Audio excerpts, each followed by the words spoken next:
Hello everyone, this video will cover Module 8. In Module 8, we are still in the middle of the poetry units. You'll be learning about some more aspects of poetry. Some of this is a little bit more in depth, and some of it hopefully will feel a little bit familiar to you if you have studied poetry in, say, a high school English class. You may recognize some of this terminology again. So the chapters that you're looking at, we're looking at imagery, sound, and form. Now, imagery, we looked at a little bit with fiction writing. So same types of things, images, they use our senses, and so they're pretty easy to recognize. Sound, however, is pretty unique to just poetry. And so our chapter on sound is going to cover different terminology related to like rhythm, meter, and then use of rhyme and how to identify a rhyme scheme. And that is a little bit more complicated. Sometimes students find that that is a little bit more challenging to get around because if you have to sit through and it's called scansion, where you take a line of poetry and try to determine what the meter is, how many syllables are in there, that kind of thing. That can be a little bit more challenging. I'm not asking you to do that. However, those are all the terms that you're going to need to know. Again, just like the previous module, when you do all of the readings, read the poems in there, because some of the questions in the chat, or some of the questions from the readings, will be about the actual poems that are in the chapters. So they're not separate from the readings, they're all integrated.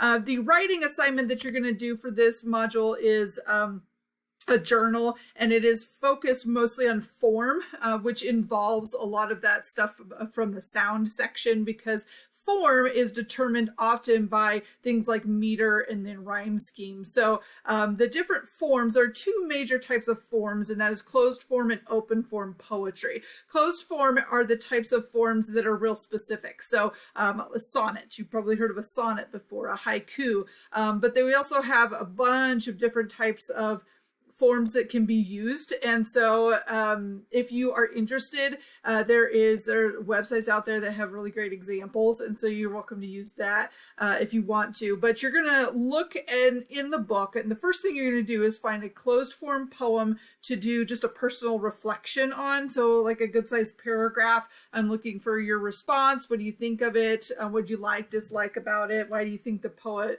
chose that form, that kind of thing. And then same thing for an open form. So an open form poem is, some people kind of think of them as opposites, but that's not technically true. An open form poem just does not have the same restrictions. So it does not have a specific pattern for the rhyme. It does not follow a specific meter for every line, but you will see some of the same things involved in the open form poetry. So just keep that in mind. And there are a couple of different types of open form, but for the most part, it's just any type of poetry that doesn't rhyme or follow a specific meter scheme. So it's not, everything's not mimicked throughout the poem.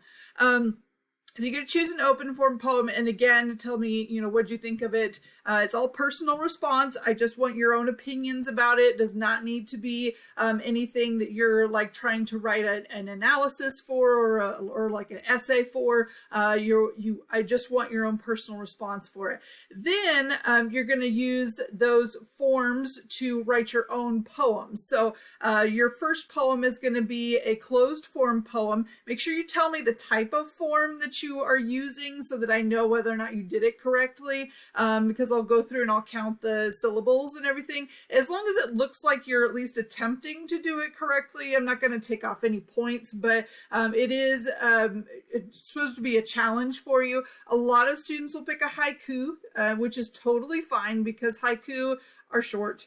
You may have written one before. I like haiku. I think just that minimalist style is a lot of fun to play with.